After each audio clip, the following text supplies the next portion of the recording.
Hello, everyone. Welcome to the Power of Man podcast. My name is Rory Paquette. I am, as always, your very, very grateful host. Thank you so much for being here with us today. We got another great show for you.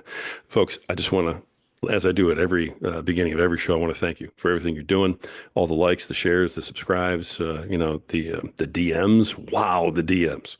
You guys set a new record last week with DMs. It was nuts. So thank you, and I love it. And please keep them coming. If I haven't answered you yet, it's only because I haven't gotten to you, but you will get an answer.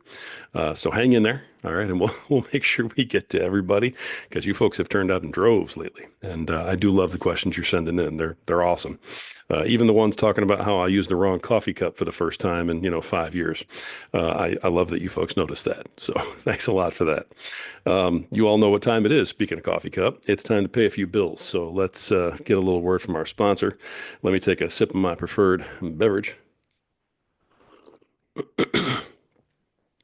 Man, that's good. Oh my gosh, that's good. Deep, dark, rich, bold, and beautiful, just like my wife. This coffee is absolutely fantastic. They brew a mean bean. They do all the right things for all the right reasons, and they support veterans, which you guys all know is incredibly important here at the Power of Man, and that's why we support them. Go check them out. It's Freedom Hill Coffee. That's right, at Freedom Hill Coffee on Instagram. Let me get one more sip so I can keep up with this guy on the other side of the table from me. Yeah, I'm going to need to be drinking that throughout the show. I can already tell. Okay, so Freedom Hill Coffee, folks, at Freedom Hill Coffee on Instagram. Go check them out and tell them Power of Man sent you. All right, we're done with that. We have an incredible guest with us today who's got an unbelievable story. He's written three different books. The first one, Deal by Me, A Golden Opportunity Blown. The second one, Deal by Me, A Self-Evaluation. The third one, Come Let Us Reason Together. I can't wait to hear about that one. Folks, he's got a podcast called Deal by Me. Please welcome to our wonderful show this fantastic guy, the Reverend Dr. James W. Smith, podcast host and author. Sir, how are you today? I'm doing great. What about yourself? If I was any better, I'd be twins, but I do thank you for asking. Well, thank you. Thank you so much. Thank you for being on our show. And I tell you what, I'm going to throw the mic over to you. Tell all of our audience, who is the Reverend Dr. James W. Smith? What are you about? What brings you here today?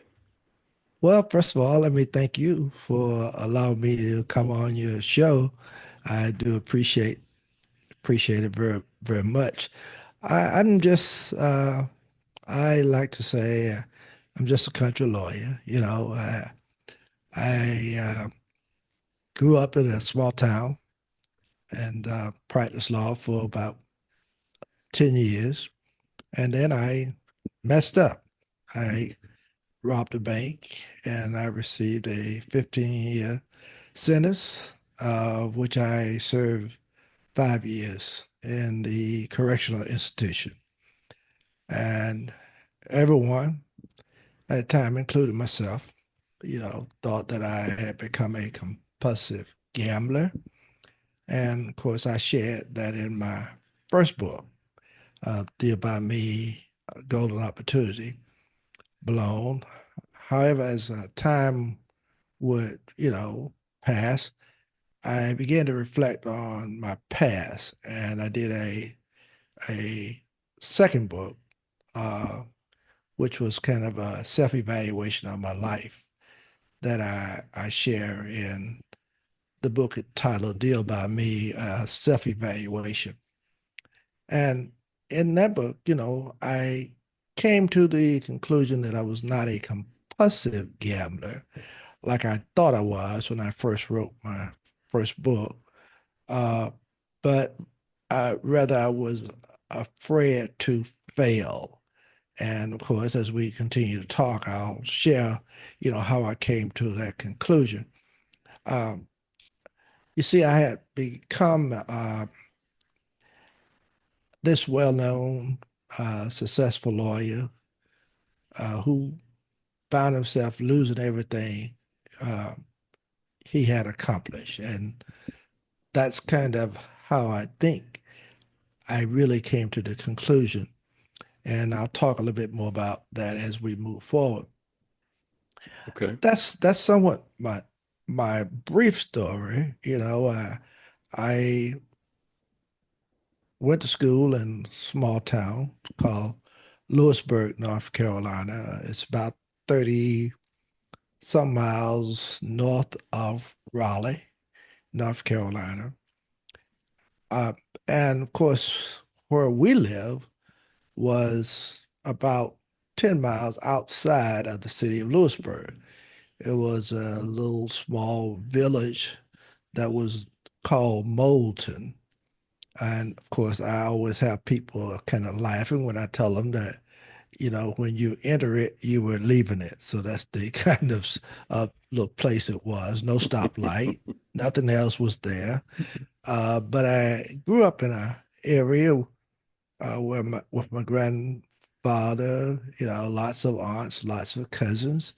And of course, my grandfather was very fortunate from the standpoint that we never had to really move back and forth like a lot of the other neighbors that we knew. So he had over 500 acres of land. So we were farmers. And of course, but I always say we were, what's that word you might use? Uh, land rich, but cash poor. That's the proper way I want to Mm. put it. And that's kind of the way I grew up. But I finished high school and, of course, went off to college. And when I went to college, uh, I made the decision while I was in college that I wanted to be a lawyer because I had another friend who had just gone over to law school and he was talking to me about it. I said, I think I want to be a lawyer. So I just decided that I was going to go to law school. And of course, where I was in school, we had a program where you could go in on your combined program. You could do 1 year of law school during your last year of undergraduate school. So I entered in the combined program. So I graduated from undergraduate school and also received 1 year of law school. And of course, I continue on. Came out and of course passed the bar. And and from there, I became the first uh, and only African American lawyer to practice in my hometown. This is a small town of Lewisburg, North Carolina. At the time, I was the youngest African American lawyer practicing in the whole state of North Carolina. And when I got involved with some other lawyers, bondsmen, what have you, who were into playing poker, and we just started playing poker. After some years, maybe about 2 or 3 years after I had stopped my practice, and I loved the game. I have to admit, I won some money, I lost some money, um, but then it became what I would say a love for it. I didn't know when to get up, and then I started losing. My, properties that I had accumulated, I lost. Wife, 5 years I lost. Uh, Home, I lost. I just went downhill, and uh, as a result of that, I did something very, very stupid, crazy, and I don't know any other way to say it. I robbed a bank, and that's how received a 15-year sentence. And of course, obviously, I served 5 years. And from there, I came out in 1986 and began to, I guess, make my comeback story. And I don't want to, take over. I want you, you ask me the questions you want to, Hey. to break in on this. But I began my comeback story. And of course, I'm where I am now. So in between, if whatever you want me to talk about, I'll share that, but I'll give you an opportunity to ask me the questions you wish. Hey, I appreciate it, but we're kind of a different podcast. Yeah, I know you've been on Okay. some other ones too. Hmm. I want to make sure my guest has all the latitude in the world to tell the story. And Okay. I'm not a podcaster who needs to hear his own voice. more than Okay. yours, so I loved the story. I have a couple questions if you don't Hmm. mind in terms Oh of yeah, where please. you were, but Hmm. no, I've heard a lot of stories about gambling, and Hmm. addiction and things like that. Hmm.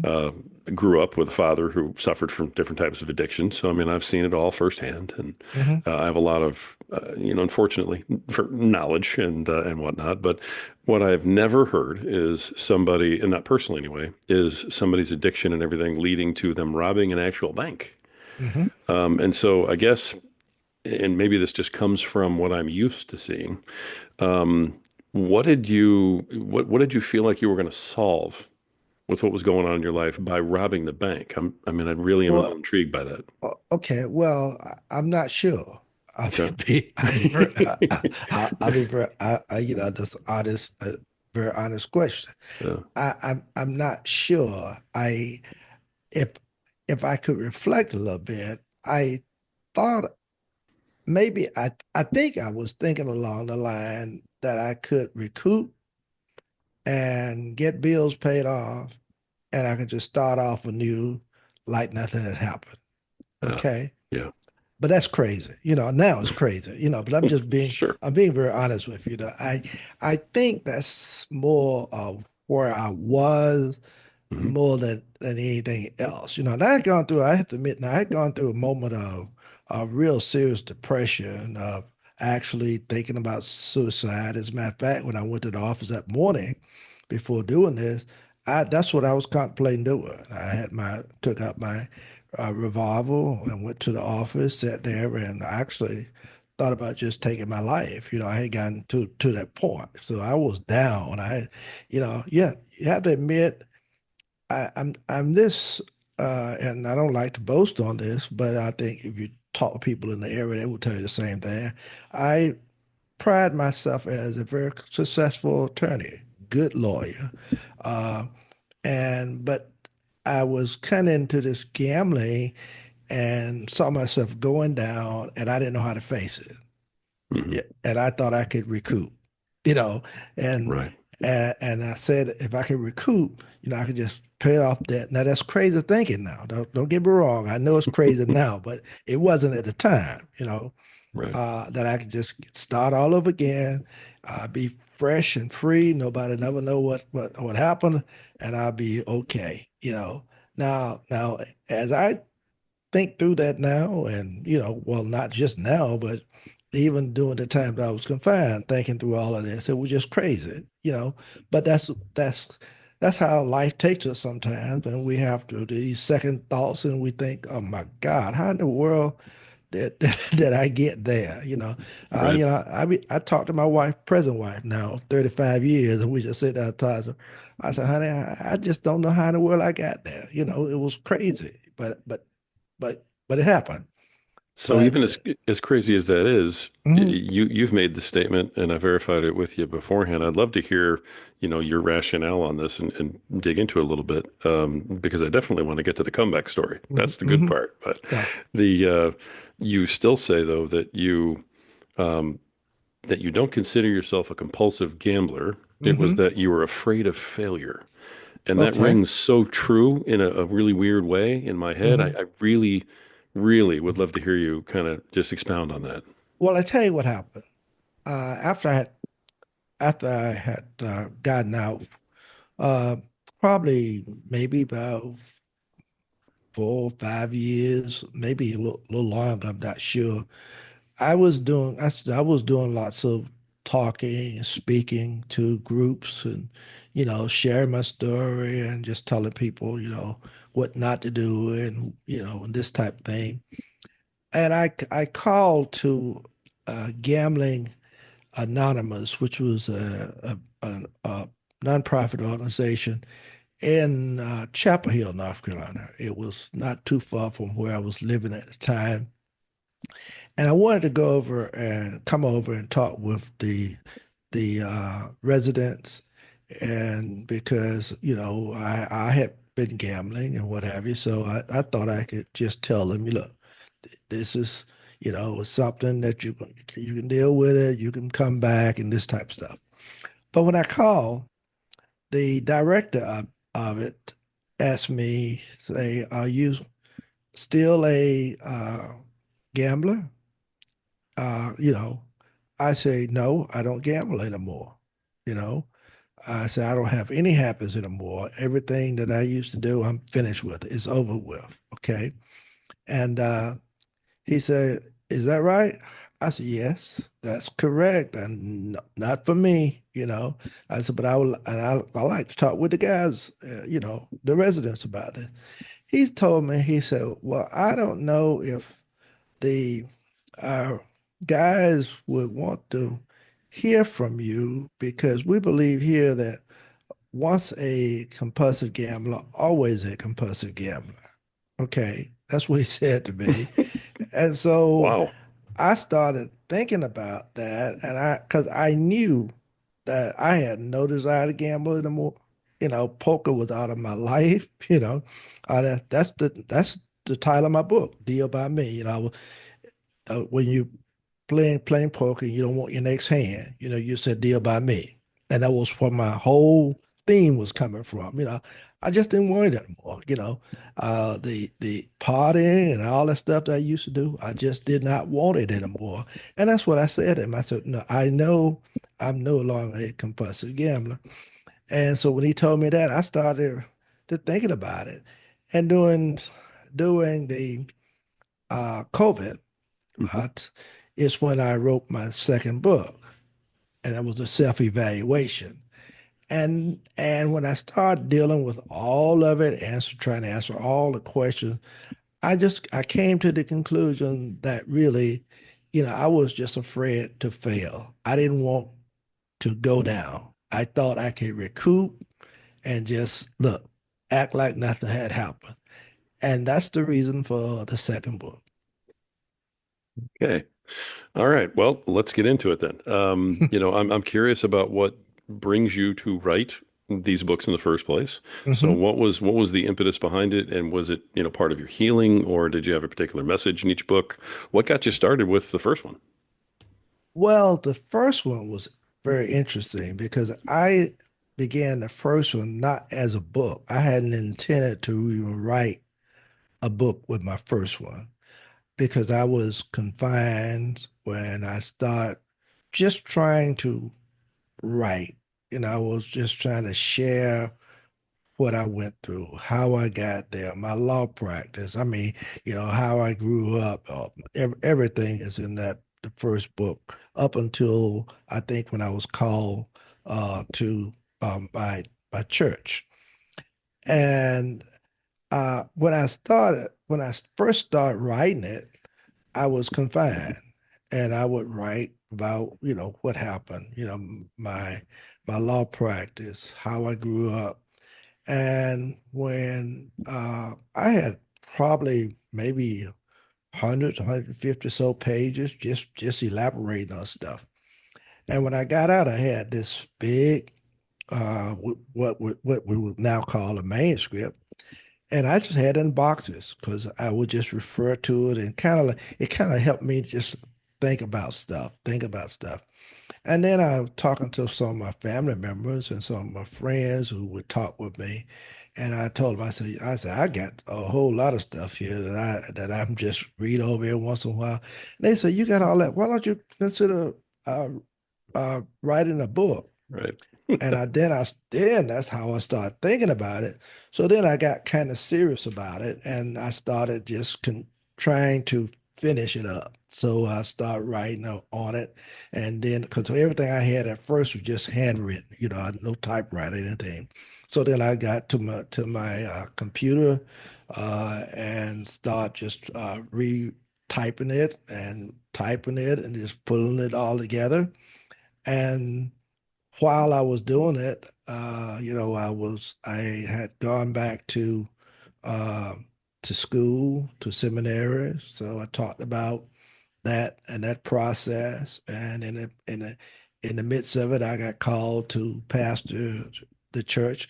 Then I talked about that process, and that's kind of where it ends. And so that's how I got to write the first book. And it was really eye opener. I never tried to write again, but I have so many people who have read it, who have commented, and I think it has been a source of inspiration and encouragement for so many people. You just Yeah. not because of what I did, but because of how I handled it and how I've been able to actually come back.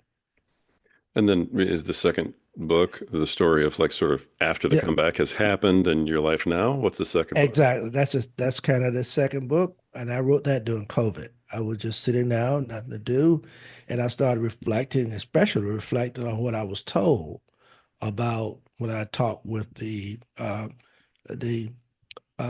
Gambling Anonymous director at the nonprofit place in Chapel Hill, and I said, no, I just don't. I had no desire to gamble anymore. So I don't know if I was a compulsive gambler. So then when I really started thinking through it, I said, well, you know, this was my problem. So I just went into it and just dealt with it as honestly as I can, dealt with situations, I while I was out, I mean, since, things that people thought would never happen to me. I never thought I would pastor because of what happened.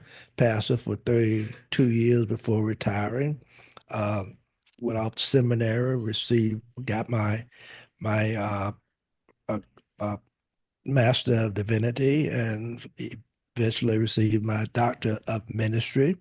Became moderator of our association, moderator of moderators for the General Baptist State Conventions. Uh, you know, and of course, they never thought I would have anything else to do with the bar, or the bar would ever have anything else to do with me. But I became uh, only one of two disbarred lawyers to have the privilege of becoming a sponsor of continuing legal education, ethics, mental health, and substance abuse for the North Carolina State Bar that I did for 11 years. So it's all of that stuff that I talk about in my second book. Wow. All right. The I definitely want to get back to your pastoring and everything else, but let me first cover what's the third book then? The Come Let Us Reason Yeah, well, Together. the third book is kind of away from what I went through. The third book is more when I became moderator of moderators for the General Baptist State Convention. The president realized that I had a legal background, so he wanted me to work with churches that were dealing with conflict, like problems Oh, within the church, uh, you know, pastor and deacons not getting along. That was, and my denomination was a missionary Baptist, so I focused primarily on that. So that's what brought about the second book, Come Let Us Reason Together. got it. And I talked about some policy, polity, and and doctrine and what have you within the church, and how we had to deal with all of these, and it was more like conflict resolution, how I approached it. And of course, as I went around to deal with churches all over the state, uh, then that was how I kind of talked with them. And a lot of them got my books, wanted to see how I handled the situation, and that went over very well. So that was kind of a side way from what I actually went through in terms of the deal by me, uh, golden opportunity blown, and deal by me self-evaluation. Gotcha. Okay. I appreciate you explaining that. Mm-hmm. Good deal. Now everybody knows what they are Mm-hmm. and what they're about. Let me change gears a little. We're going to back up Okay. just for a second. Mm-hmm. Clearly your faith is very important to you, and I'm always sort of amazed at the way God shows His hand in helping us in the things that Mm-hmm. we try to overcome.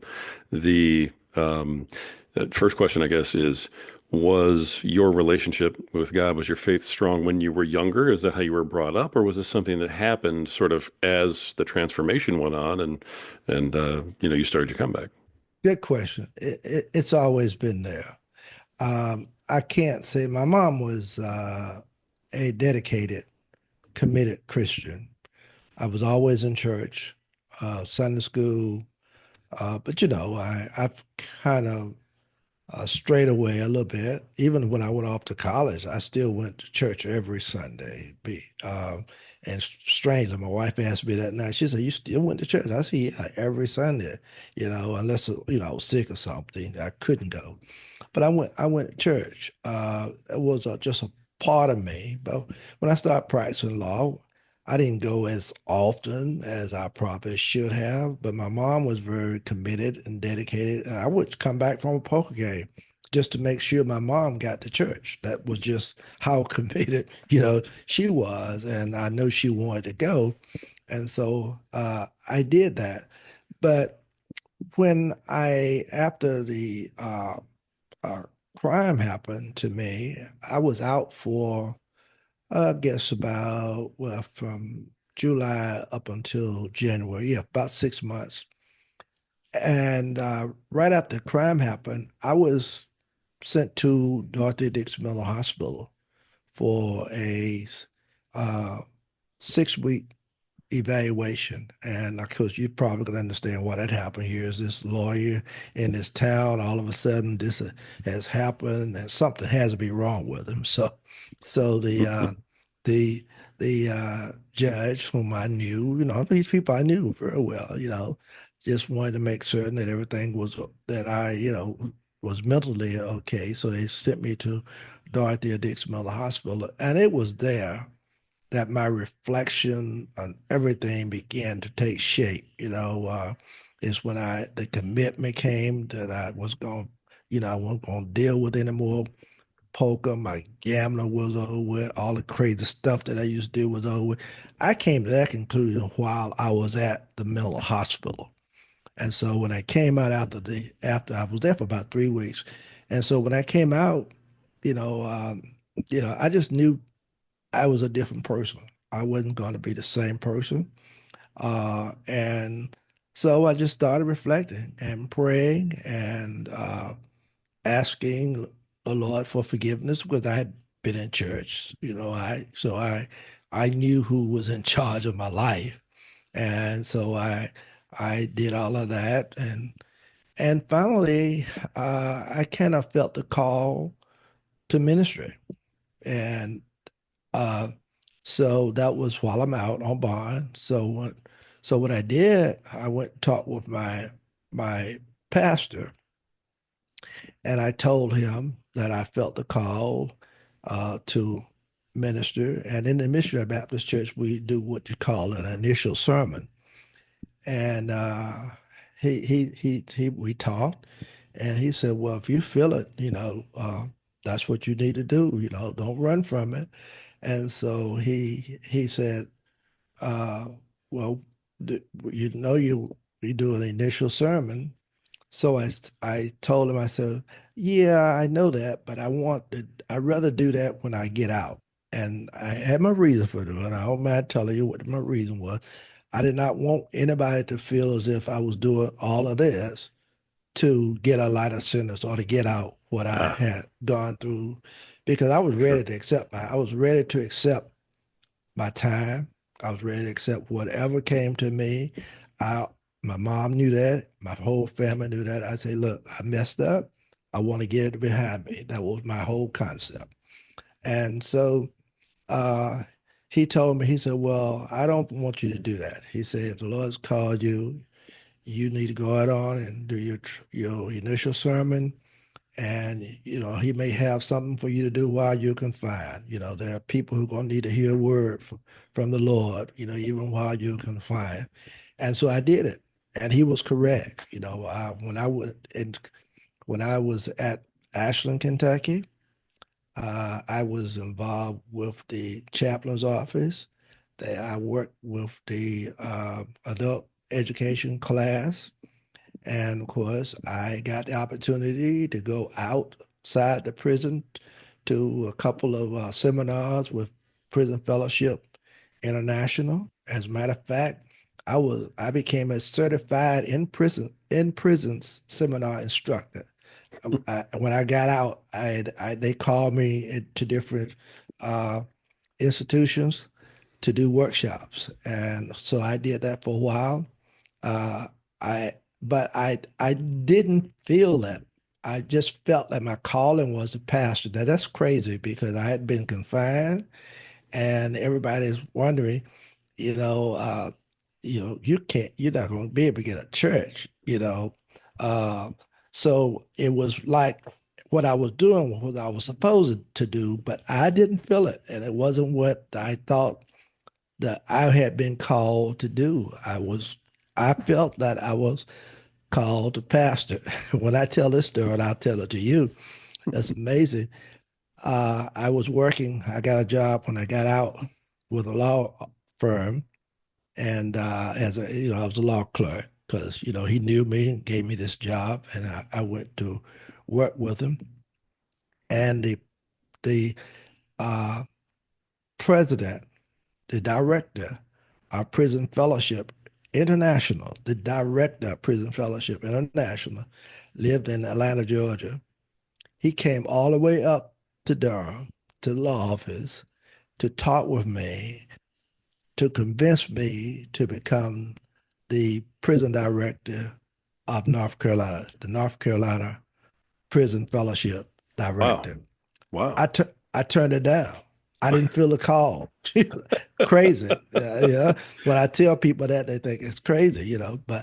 But I just didn't feel it, and I was eventually called to my church, and I stayed there for 32 years. 32 years, and just Wow. retired. Just retired at the end of 22. Wow. That's Mhm. that's wow, 32 years. Yeah. Now, prior to the incident, with the bank robbery and Hmm. whatnot, had you ever thought about pastoring before? Was that No. something this just came out of the Yeah. blue? You were Yeah. called. Never thought about it. Never Huh. thought about it. My mom my mom, she was very committed, dedicated. She said that I had to call, and she said that's what happened to me. She said I was trying to run from it. Now that I never really grasped what she was saying, but she always said that. I said, "Nah, mom, I just messed up." That's what I told her. Right. I said I just messed up. But yeah, 32 years at the same church. You got to leave it to moms, though. I mean, Yeah.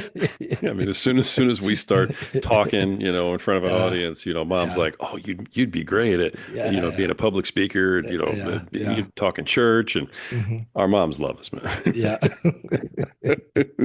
So Yep, I yep, do yep. understand. I Yeah, understand. yeah, yeah. Tell me about okay, so you had the books going. I mean, I'm Hmm. following your timeline here. Hmm. The podcast comes out, and you've been doing that for about 3 years. Yeah, yeah. So what Let, let me makes you decide to go do that? let me tell you another story first, Oh, though. That please, I that I absolutely. think that I think you love this one. I was I you know they they told me that I never would be able to do anything else with the North Carolina State Bar. Okay, obviously I committed a violent crime. So I went to Henderson, where me and my former partner eventually was moved our practice to, and of course I was with another friend who's a lawyer, and he told me, he said, Smitty, he said, why don't you contact the bar and try to see if you can do CLE, continuing legal education for the bar, because you got a great story, and lawyers would love to hear how you have dealt with it, have your comeback, and what have you. Hmm. And he said, we only have Jim Blackburn out there now. He's the only disbar lawyer who is doing it. Well, Jim Blackburn, a white gentleman, was a prosecutor for, I don't know if you remember the Jeffrey McDonald story, doctor who committed, who was charged with murder and kids down at Fort Bragg, long time ago. But anyway, he Hmm. prosecuted that case, was well known. And he got to do CLE for the state bar, was the only lawyer who was disbarred and who had served some time that they allowed to do CLE for the bar. So my friend Henderson, another white gentleman, told me, he said, you need I think you could do it. So I came back, I told him, I said, I don't know. I said, Jim, uh, crime was not violent. His crime was embezzling funds from client. I said it wasn't a violent crime. I said mine was violent, so I'm not sure. But I came back and talked to my wife, my present wife now, and she told me, she said, "Well, honey, um, you don't have your license anyway, so what can you lose?" So and that made sense. Sure. So so I said, okay. So I called over and asked the bar what did I need to do. The first thing they asked me, said, have you talked with Jim Blackburn? I said, no. And so they said, well, you need to talk with him. So when I did arrange a meeting to talk with Jim, and when I talked with Jim, Jim kind of gave me an idea as to how he did, how to put the program together and what have you. And so I did all of that. And then I sent my materials and information into the bar.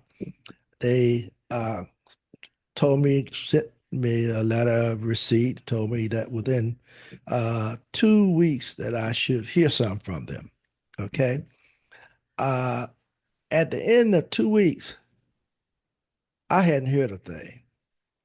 So the following, I think it was that Monday, I decided to go over to the state bar because in my mind, this is going to kind of make you laugh. In my mind, all I could see, and I was telling my wife that I say, all the state bar is looking at now, all they can see is an African American guy who robbed a bank, and that ain't a pretty picture.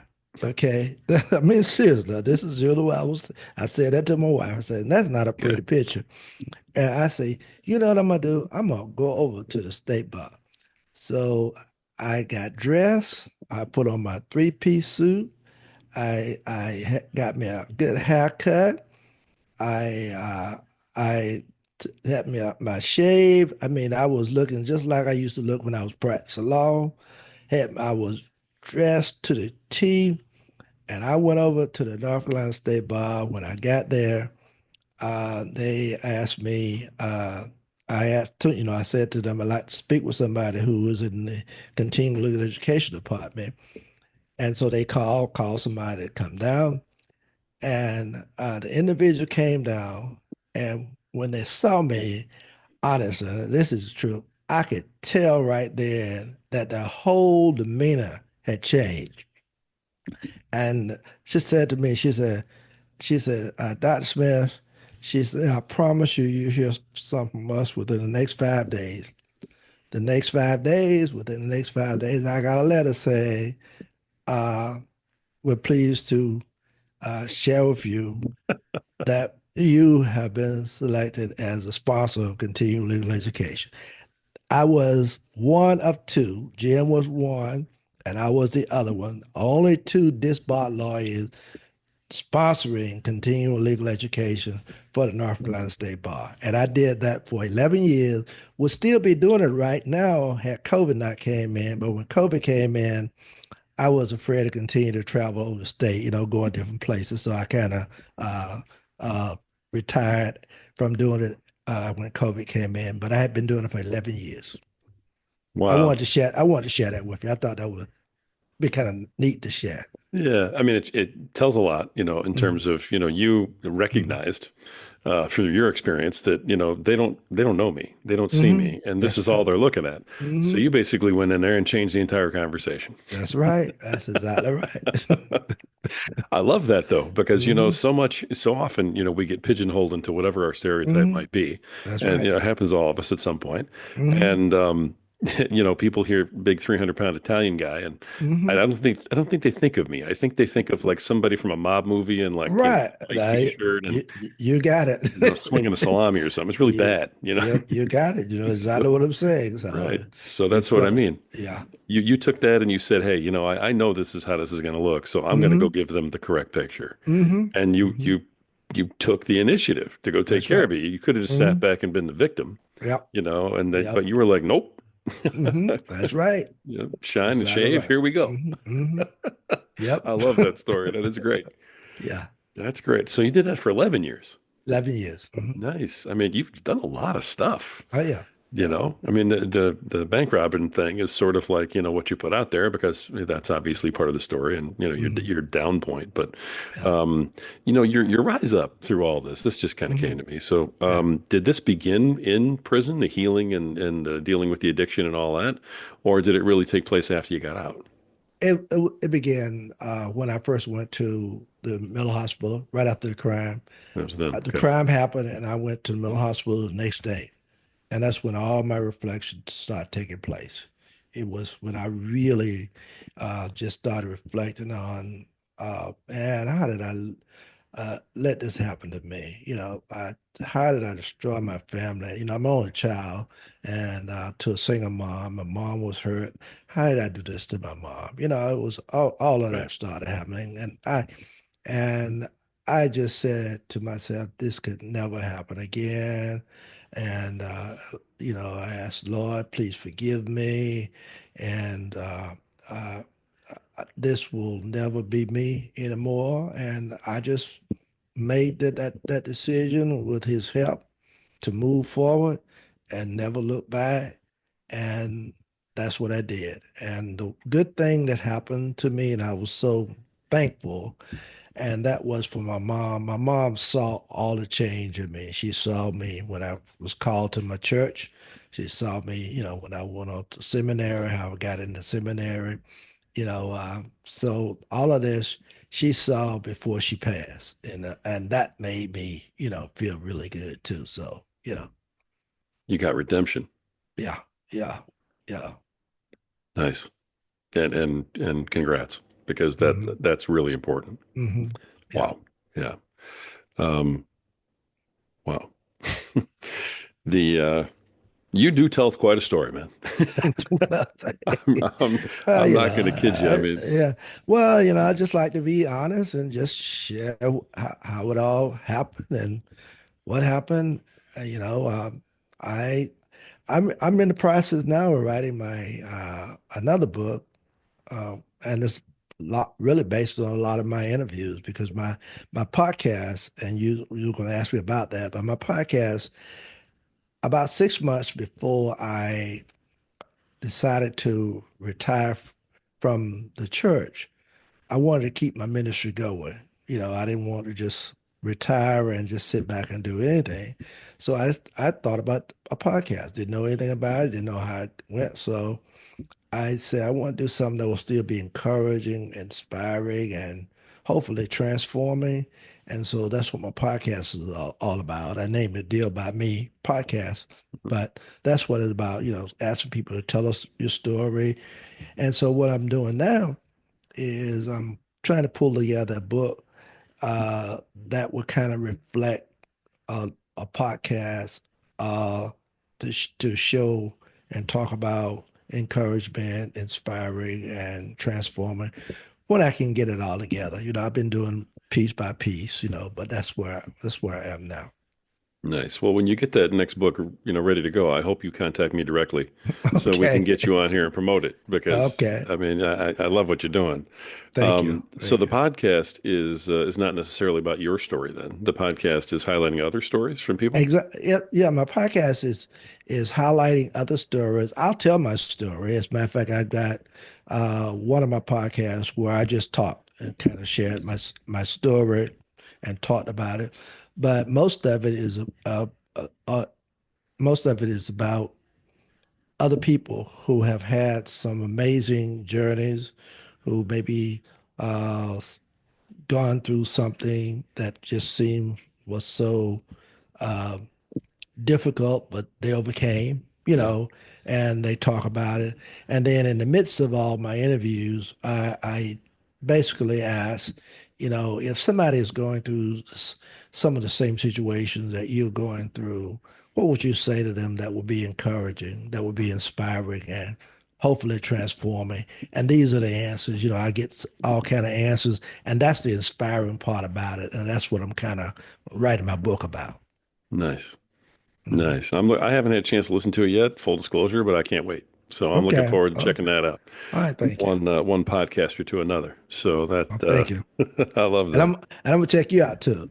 I hope so. All right. Yeah. Yeah. So yeah, we've got two podcasts going. So we'll talk about that after we're off Okay. here. But Okay. for sure. All right. So I mean, you got the books, you got the podcasts. Is all of this stuff available like on a website? Do you have links for this, or how do people No. reach you if they want to find out more and check all these things out? Well, what I had a website. I just let the website go because most people were getting my book through Amazon.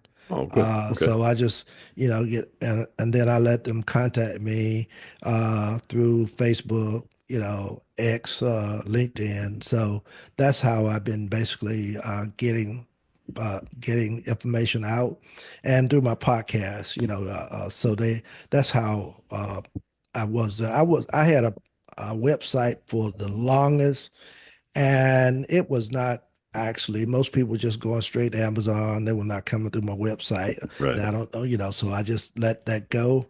Uh, I'm I might bring it back. I'm not sure, but I tell people the way to get my book is going to be strictly through Amazon if you really want to get it. If you go to a bookstore, just ask for it, they pull it up, and if they don't have it, they order it for you. Great. Mhm.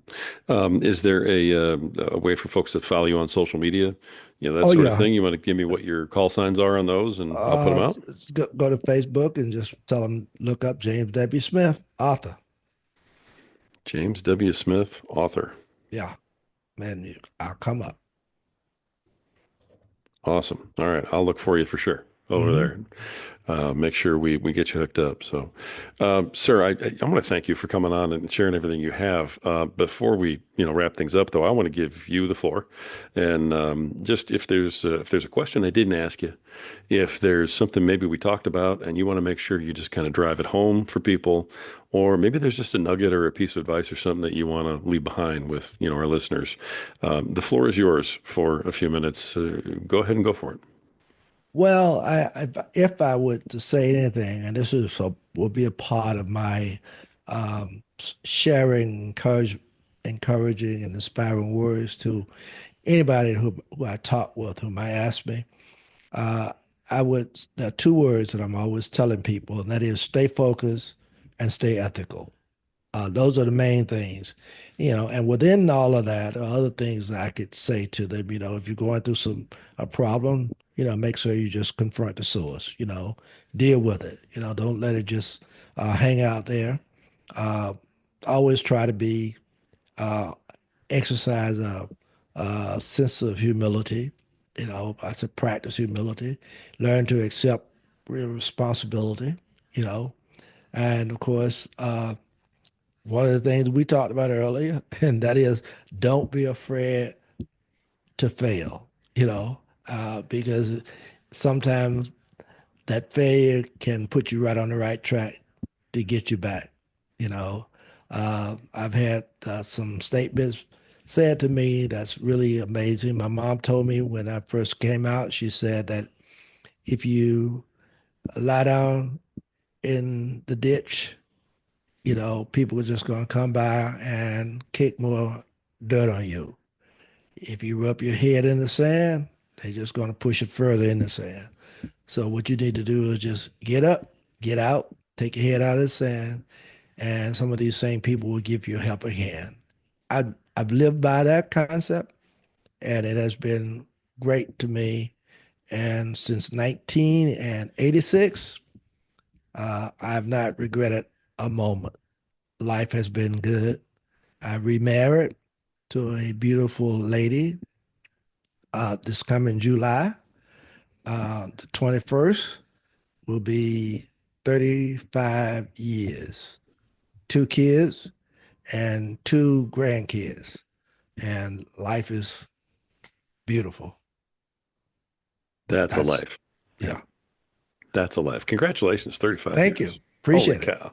Appreciate it. We just broke our 25, so I think we're coming up on 28 this coming year, but Okay. 35 is something. That Yeah. really Well, is. Good for you. beautiful. Thank you. Wow. Thank you. Sir, that was fantastic. I mean, what a great way to just drop the mic and close out. Oh, I appreciate that. That was great. I Thank love you. it. Thank you. All Thank you right. so much. Author, podcast host, Reverend Dr. James W. Smith. Look him up, James W. Smith, author on Facebook. Go check him out. Follow him. Go pick up his books. Listen to his podcasts. Folks, um, sir, thank you for being on today and Well, for sharing the way you have. thank you. Appreciate you. Thank you so much. Folks, this has been another fantastic episode of the Power of Man podcast. I know that the reason you folks keep listening and keep sharing and subscribing and everything else is because we keep bringing you powerful men like this with very powerful stories of overcoming obstacles, of battling their own demons. And I know that all of us out there are dealing with these as well. The reason that we do this is because if Dr. Smith and myself, if we can overcome ours, you know what? So can you. And the first thing you have to understand when you decide that you're going to do that is that you're worth it. You are worth the work. You have value. And at Mhm. some point, you just have to believe it. Thank you. Until next time.